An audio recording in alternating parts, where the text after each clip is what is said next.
Ever spent an entire weekend just consuming self-help books, podcast videos maybe, only to wake up on Monday feeling, well, just as stuck as before? You feel smarter, definitely more knowledgeable, but your life that hasn't actually changed, has it? What if that feeling of progress you get from learning is actually a trap, like a neurological illusion powered by what researchers are now calling fake dopamine, that just keeps you consuming information instead of taking real action? Welcome to Bookcast Story Channel. Today's Bookcast number 6 explores thinking too much, doing too little, losing fundamental resolve, why people become weaker the more they think. Settle in for a warm, practical conversation about turning that overthinking into momentum and hopefully restoring some inner strength. Because what we're really grappling with here is how overthinking doesn't just stall progress. It actively, steals both our vital energy and our opportunity for tangible growth. Yeah. When we let ourselves get lost in just endless analysis and speculation, we sacrifice the tangible real-world progress that, let's face it, only comes from commitment and sustained, often imperfect effort.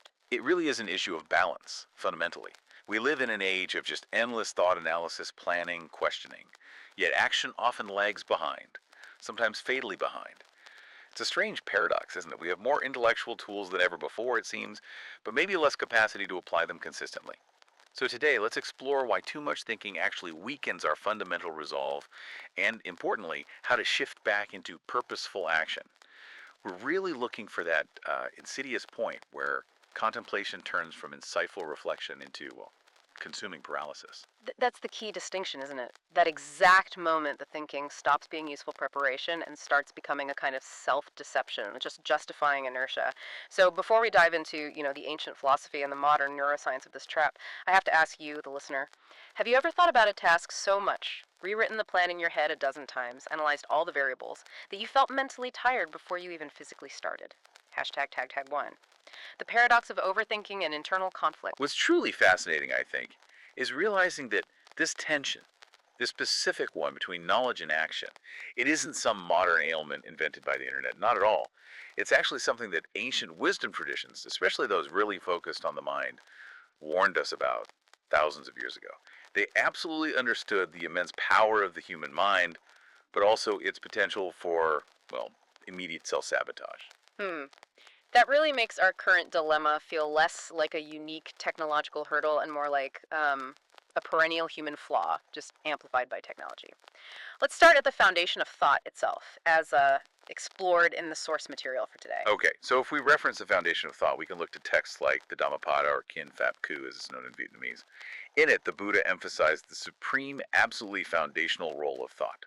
The coin statement is pretty profound. Mind precedes all mental states. Mind is their chief. They are all mind-wrought. Now that's a statement of almost limitless creative potential, right? If your mind is the chief, it controls everything that follows. But the danger kicks in when that chief, the mind, is driven by faulty information or maybe corrupted goals. Exactly. This very power creates immensely negative results if the mind isn't pure, if it's driven by tatu, which we can translate as false, skewed, or corrupt thoughts. So when our mental processes are skewed by things like anxiety or perfectionism, comparison, maybe a crippling fear of failure, then our mind, the supposed chief of all mental states, effectively becomes the chief of our own undoing. It locks us into this cycle of intellectual anxiety. And if the Buddha was warning about the dangers of impure thought, then Lao Tzu, he provided the warning about the dangers of just overcalculation, didn't he? Lao Tzu's insight, recorded centuries ago, is actually chillingly predictive of our modern analytical overload. He stated, "Tris daudaja dat hokasan." We can translate this roughly as, "Those who calculate much will inevitably face internal conflict." That specific phrase, internal conflict, that really resonates with the feeling of paralysis that overthinkers describe. Oh, absolutely. Thinking promises us clarity, the perfect strategy, the ideal outcome, the flaw-proof route. But what excessive calculation often produces is just internal friction, doubt, and that constant second-guessing of the self. We get so busy calculating potential outcomes A through Z that the actual moment for action, maybe outcome A, just passes us by while you're still debating outcome M. We think we're building a safe strategy, but often we're just building agitation and hesitation. Now, fast forward to the present digital age, and this problem isn't just amplified, it feels practically mandatory sometimes. We are kind of forced into an environment of excessive rational thinking. Every choice, from what we eat for lunch to how we approach our careers, seems to need optimizing, researching, analyzing, maybe even crowdsourcing on social media. It creates a tremendous burden. People overthink every possibility, they measure the risk way too closely, and they fear failure too much. And it's not just because of the financial cost anymore, but maybe because of the potential public scrutiny that the digital age enables. This hyper-rational, constant analysis state makes their actual physical actions increasingly weak, almost tentative. They tell themselves they're preparing, that they're being responsible. But the source material really suggests they're often just deceiving themselves, using endless speculation as a substitute for real-world engagement. And this is exactly where we see that disconnect. The person who possesses all the theoretical knowledge, but somehow lacks the foundational will to actually apply it. Yeah, look at the common overload example we observed today. It's quite stark. A young professional might subscribe to, say, 500 newsletters, listen to dozens of deep dives like this one, read every recommended book in a year, accumulating just vast amount of high-quality theoretical knowledge. Yet despite all this intellectual wealth, they genuinely cannot commit to a single concrete, challenging action. Like what kind of action? Well, whether that's learning a specific new skill, maybe starting that side business they talk about, or even just sticking to an intensive workout program for 30 consecutive days, they just can't lock it in. That really is the definition of intellectual inflation, isn't it? The currency of knowledge feels cheap, abundant, but the currency of consistent action is incredibly expensive, hard-earned. So the core issue, then, isn't really a lack of knowledge. It's an overload of knowledge. Just too much input coupled with a corresponding lack of ichi, that's willpower or sustained will. The will required to filter that knowledge, to actually act on the good ideas, and most importantly, to maintain is, which translates to fundamental resolve or steadfastness. Knowledge without the will to apply it is just heavy, unused baggage. It doesn't enrich your life, it actually burdens your mind. So if you're connecting with this idea right now, maybe think about this. Where in your own life has useful reflection, that valuable planning process, turned into damaging paralysis? Where has that initial spark of motivation been immediately smothered by just too much analysis, leaving you feeling intellectually rich but practically poor? That inability to move from idea to execution brings us to a really critical and frankly kind of manipulative neurological mechanism, this fake dopamine trap. It essentially tricks the brain into awarding the feeling of progress without ever requiring any real-world effort. Exactly, and this is where ancient wisdom really meets modern neuroscience in a fascinating way. What's so interesting about the research referenced in the sources, I believe it's a Stanford University study from 2024, is the finding that continuous unfiltered information intake, the endless consumption of books, videos, podcasts, triggers the release of what they specifically term fake dopamine. Okay, can you maybe elaborate on the difference? What makes it fake versus true dopamine in this context? Sure. So true dopamine is the chemical signal that rewards effort and completion, evolutionarily. Yeah. You hunt the deer, you catch the deer, you get the dopamine hit, it reinforces successful action. Fake dopamine, however, is more like a reward for passive consumption. When you read a chapter on, say, habit formation, your brain registers the conceptual understanding, I know how to form a habit now. That small burst of dopamine gets released, making you feel like you've achieved something, even though the only thing you've actually achieved is turning a page or hitting next episode. Wow, so the brain's reward system is fundamentally hijacked then. If just understanding a concept feels chemically similar to actually mastering it through effort, why would the brain ever choose the difficult path of action? Precisely. The brain is, in many ways, efficiently lazy. If passive input delivers a chemical reward, the path of least resistance naturally becomes continuous input. This is exactly why people start to confuse understanding, the Ituen, or the idea, with actual growth, Tring Fan, which means maturity, and real action, Han Dong.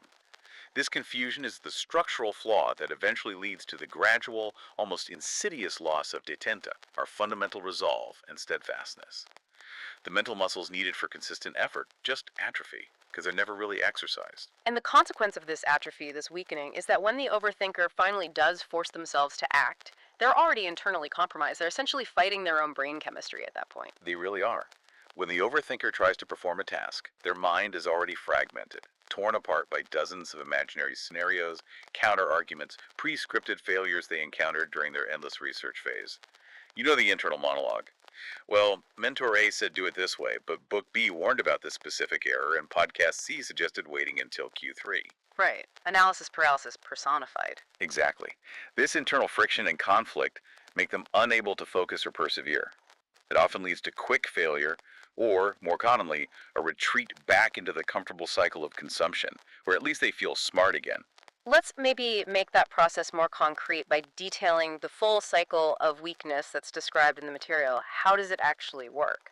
Okay, it's a really debilitating feedback loop. It typically begins with over-input, that excessive consumption of knowledge we talked about, that triggers the fake dopamine hit, creating a temporarily gratifying sense of progress.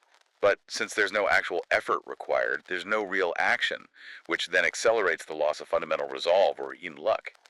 This lack of resolve, this weakening of will, then leads directly to self-doubt and feelings of inadequacy.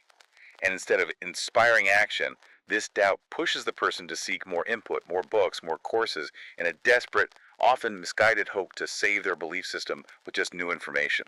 So the solution they reach for actually feeds the problem. Precisely. The cycle repeats, often intensifying, culminating in the complete loss of true, sustained motivation, leading to a state of profound inertia. And beyond the mental state, this process apparently has a tangible physical and energetic cost too, which the sources term tan ki, that's dissipated energy. Yes, and this concept is crucial because it links the mental state directly to the physical body. When someone thinks too much without grounding that thought in physical action, their vital energy, their ki, becomes concentrated solely up in the head region. It's almost like having a high-pressure system stuck at the top of your body. That energy doesn't get brought down to the hands and feet where action actually takes place. Okay. This leads to a state of dissipation, or tanki. I can almost visualize that. Someone who's mentally buzzing, maybe anxious, but physically sluggish or heavy. What are the specific symptoms we should watch for that might indicate our energy is perpetually stuck up in our brain? The physical symptoms are often quite unmistakable. Things like a stiff neck and shoulders from constant mental tension, a feeling of heaviness in the head, chronic insomnia because the mind just won't quiet down, and general physical lethargy, which is lu vinh dong in Vietnamese. And perhaps one of the most striking visual symptoms mentioned is the eyes lacking spirit or vitality, the ammatiotansak. There's just no spark of engaged life because the mental energy is trapped, constantly churning and consuming itself without producing anything in external reality. And finally, this whole cycle carries a cumulative cost that impacts your long-term path. There's even mention of a karmic consequence to knowing without doing. Absolutely. The idea is that every thought that is continuously generated but never converted to action breaks the natural rhythm between thought, energy, ki, and action, han. The consequence is seen as creating a specific kind of ingyepluk, or action karma forming. Essentially the karma of speaking without doing, knowing without acting. You start to lose self-trust because your internal experience constantly registers this disconnect between your intentions and your reality. And in terms of Vanman, which is like destiny or life path, how does this lack of Ingaluk, this fundamental resolve, play out over a lifetime? Well, the person loses that deep capacity for commitment and finds they cannot stick to any long-term mission or objective. They become easily distracted by the next shiny piece of information. They waver immediately when facing any real difficulty. Yeah. And are inevitably left behind in important life pursuits. Their life can become aimless and lack a clear direction because they can never commit to digging one well deep enough to actually find water. They end up knowing a little about 1,000 subjects, but mastering none. That is a truly profound, potentially life-altering consequence stemming from what seems like simple overthinking. So I pose this to you listening. What specific decision in your life have you revisited again and again and again without actually moving forward? It might be time to recognize that repetition of analysis is not progress. Okay, so we've really established the depth of the problem and the neurological, even philosophical trap we can fall into. Now, the goal is to figure out how to surgically exit this loop of thinking much, doing little. And this seems to require specific, maybe even radical discipline. Indeed. We absolutely need to transition from endless speculation, which just feeds that fake dopamine cycle, to focused execution. And the very first major shift has to be replacing analysis with commitment. Let's call this shift one, commitment over analysis. Now, for someone who's been conditioned to believe that more research always equals better results, it probably feels like a significant intellectual risk. Yeah. Oh, it is. It's a deliberate risk, really, designed to shock the system back into reality. It requires a strict new rule. Choose one sufficiently difficult task, and it really must be challenging enough to require genuine effort, and then commit to completing it for 21 days straight. Why 21 days specifically? Well, the thinking is that 21 days is just about enough time to begin breaking those old neural pathways of inaction and sort of embedding a new habit of follow through. Okay, and what are the crucial restrictions during these 21 days, especially for the chronic overthinker? This seems key. Absolute focus is needed. So, first, you must not change the objective midway, even if a seemingly better idea pops into your head. Stick to the plan. Second, you have to put a complete hard stop on new knowledge consumption related to that specific task. No new research, no looking for supplemental information. Zero. Third, your focus has to be only on action. If errors occur, fine, you fix them immediately and you move on. But you do not analyze excessively or dwell in speculation about what you should have done differently. You just trust the initial commitment. That immediately stars the fake dopamine loop, doesn't it? Because Yeah. you're denying the brain the easy input it craves. And that brings us neatly to shift 2. Cut the fake, build the real. How drastically do we actually need to limit the general intellectual intake? Drastically, at least initially, to break the pattern. To cut the fake dopamine sources, you must radically limit general intellectual input, cap the time for new knowledge intake, and this means general books, non-essential podcasts, random videos, to a maximum of, say, 30 minutes per day. The rest of the day must be ruthlessly devoted to doing focused work, physical action, execution. We are intentionally trying to starve the mental consumption machine to force the energy back down to the hands and feet. But wait a minute. For someone whose career or maybe their livelihood is based on staying current, constant learning, isn't cutting input that drastically potentially risky? How do we balance this deep dive approach with the genuine need to stay informed in certain fields? That is a very important distinction, yes. This isn't meant as a permanent state. It's a 21-day intervention. Think of it like a deep detox for the mind. If your career requires specific, unavoidable industry reading or learning, that's different. That's arguably action-oriented learning. What we're targeting here is the unfiltered, often anxiety-driven consumption. Ah, okay. The habit of, say, reading yet another productivity book when you should be working on your project, or watching an investment video when you should be managing your current portfolio. We replace that passive consumption with activities that generate true dopamine. Right, and those true dopamine hits are tied to genuine achievement, earned effort. What kind of activities qualify for that? They need to involve real earned effort. So this could include intense physical exercise that pushes you past your comfort zone, maybe manual activities like handwriting, or even manual copying, TEPTE, as mentioned, focused meditation, that demands mental discipline, or simply completing difficult work that requires sustained concentration and effort. These efforts generate a reward that is earned, validated by reality, and crucially, reinforces self-worth in a way passive consumption never can. Okay, that makes sense. The third shift is about capturing our journey, documenting it. Shift 3, journaling for momentum. This sounds like a critical psychological reframe of how we interact with our own thoughts and progress. Yes, and it requires a very specific type of journaling.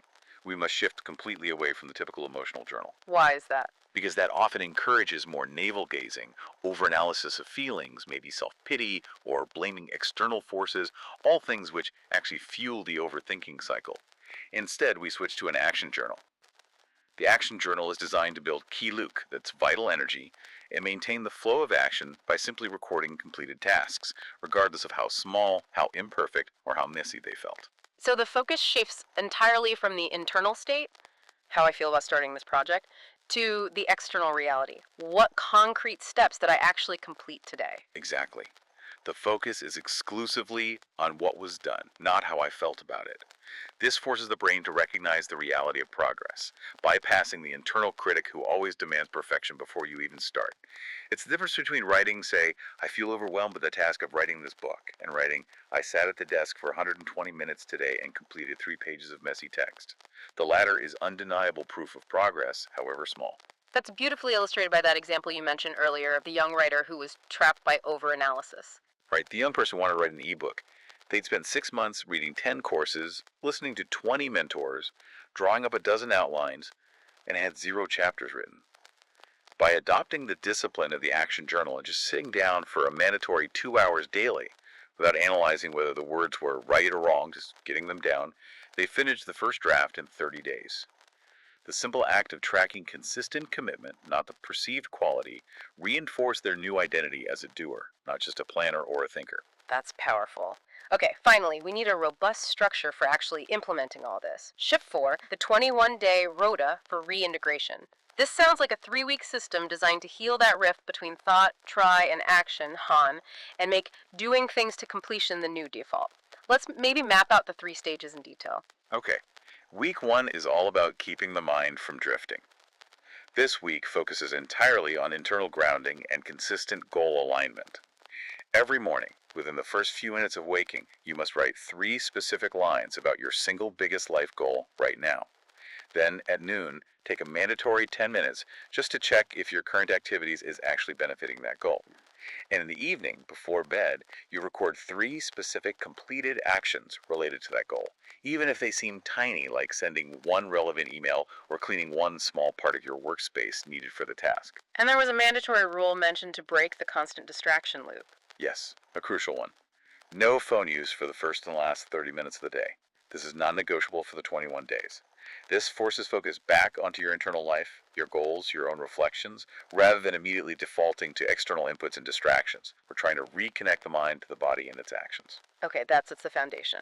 Then we move into week 2, focused on simplifying thought and simple deployment. This sounds like where we actively break the over-research habit. Exactly. In week 2, the chosen single task must be pursued without any form of distraction. You must immediately abandon the habit of thinking, I just need to research or learn a little more before taking action. When distracting thoughts, anxieties, or those new brilliant ideas inevitably arise, because you write them out quickly on a piece of paper, like a mental dump, just to free your mind. But you don't engage with them. No, you do not analyze them. You just externalize them and immediately return to the main task. The mantra for this week has to be clear and constant. Act first, understand deeply later. Because ultimately, knowledge without experience is just imagination, isn't it? Tuned to it. Right. Action provides the real data. And the final week, week 3, is about maintaining discipline and achieving steadfast focus. This sounds like where the habit ideally becomes more self-sustaining. Hopefully. Before starting work each day in week 3, engage in a small ritual. Maybe 10 deep, focused breaths, and a clear visualization of the successful achievement of the day's specific goal. This helps build internal motivation and draws that key Luke, the vital energy, down into the hands ready for action. Then, when doubt or boredom or hesitation inevitably strikes, those classic procrastination triggers, you must have a pre-planned response. Immediately stand up, maybe wash your face with cold water, walk around for a minute, and return to the desk within 3 minutes. Physically break that inertia loop. And finally, before sleep, write 3 short lines acknowledging the day's effort and any difficulty overcome. This helps consolidate that self-belief based on actual doing. That 21-day commitment is a fantastic, very structured template for a surgical strike on the core weakness of overthinking. Before I move on to the hormones involved, let me ask you, the listener, one more time. What 1 step could you commit to taking in the next hour, literally the next 60 minutes, to turn thinking into doing? Don't plan it, just commit to the action itself. Now, before anyone just leaps into that potentially demanding 21-day rota, we really must reiterate the strong warning that's mentioned in the sources. This isn't about giving up learning entirely. It's about strategic application and breaking a bad habit. Yes, let's emphasize that critical caveat for this intensive period one more time, just to be absolutely clear. Okay. During these 21 days, you must consciously halt the consumption of new, non-essential information. So, no new general books, no browsing new podcasts unrelated to the task, no general knowledge videos just for interest. This is a period of focused practice on a single chosen content or goal, converting the knowledge you already have into concrete action. The risk, and it's a real one, is that those with perhaps weaker willpower might misunderstand this as permission to just stop rigorous effort entirely, maybe relax completely, which could lead to mental degeneration after the 21 days are over. So vigilance is absolutely essential because we're specifically targeting the addiction to novelty and passive input. Got it. So we are consciously throttling the expansion of knowledge, just temporarily, in favor of deepening the application and the experience of what we already know. It's like operationalizing our brain, making it work for us. Precisely. The core principle for these 21 days has to be, do not expand knowledge, only deepen one point. Do not wander, only dig one well. Do not accumulate information, only transform it immediately into concrete action. This is really the purification process that separates the intellectual tourists from the effective practitioners in any field. And this leads to a really vital reframing of what intelligence truly means in this context. Overthinking, which often masquerades as careful intelligence or diligence, is in fact often just stalled energy and a fundamental lack of commitment. That's right. Real intelligence, true try-luck, belongs not just to those who can theorize brilliantly, but perhaps more so to those who act consistently, disciplinedly, and actually finish what they start, even if it's on the simplest tasks. We have to recognize that action itself is the purification process for thought depth than luck to do. You don't really know if your idea is truly good, truly viable, until it hits the messy, frictional reality of the world. Okay. Now, to truly manage this shift internally, we need to understand the internal chemicals driving us. The source mentions 4 core hormones of resolve and how action helps regulate them. Let's start with dopamine, which we've touched on, the hormone of desire and reward. Right. Dopamine is our primary motivation chemical, the wanting chemical. But we must distinguish clearly between the two types we've discussed. True dopamine is generated by genuine, sustained effort and tangible achievement. Finishing hard work, mastering a difficult skill, overcoming a significant internal self-limitation like procrastination. This creates lasting value, it cements a sense of capability, and provides robust earned self-pride. And the fake dopamine we've been discussing, how does that chemical trap manifest again? Fake dopamine is activated by quick, effortless pleasure things like endlessly scrolling social media, continuous passive entertainment consumption, or even just the rapid acquisition of abstract information without application. This causes microaddictions, can lead to a feeling of hyperactivity without focus. It fundamentally erodes concentration, weakens the willpower needed for sustained effort, and perhaps worst of all, it can render the brain less capable of enjoying the delayed, more subtle, but ultimately more satisfying rewards of true hard-won effort. Okay, moving on. The second key hormone mentioned is endorphin, the hormone of endurance and overcoming. This is the chemical that allows us to push through pain and difficulty, right? Exactly. Endorphin is the body's natural opioid, a natural painkiller. It creates that mild runner's high feeling when we push past physical or even mental pain thresholds. It significantly increases when we overcome physical challenges, like during an intense workout or sometimes during deep focused meditation where you have to push past discomfort. The immense benefit here is that it helps the body withstand pressure without collapsing. It builds genuine internal strength without needing artificial stimulus, and crucially, it's non-addictive. It fosters sustained inner resilience, which is something overthinkers often desperately lack because they avoid the pain of starting. That makes sense. The third key regulatory chemical is serotonin, the hormone of value and self-respect. This sounds like it grounds us in our identity and maybe our place in the community. Yes, serotonin is often called the peaceful, satisfied, worthy chemical. Its levels tend to increase when you receive genuine, earned recognition, when you live up to your own high ethical standards, or when you act for ideals that move beyond purely personal gain. By building serotonin through disciplined action and ethical conduct, you actually increase your leadership capability, improve your capacity for sound decision making, gain emotional stability, and you form a strong, resilient system of belief and ethics. You feel inherently valuable because you are earning that feeling through your actions and contributions. And finally, the fourth one mentioned is oxytocin, the hormone of connection and compassion. How does this hormone, which seems more outwardly focused, help solve the internal problem of overthinking? Well, think about it. Overthinking is often a deeply self-centered, quite isolated activity. You're trapped in your own head. Oxytocin actively counters this by fostering connection.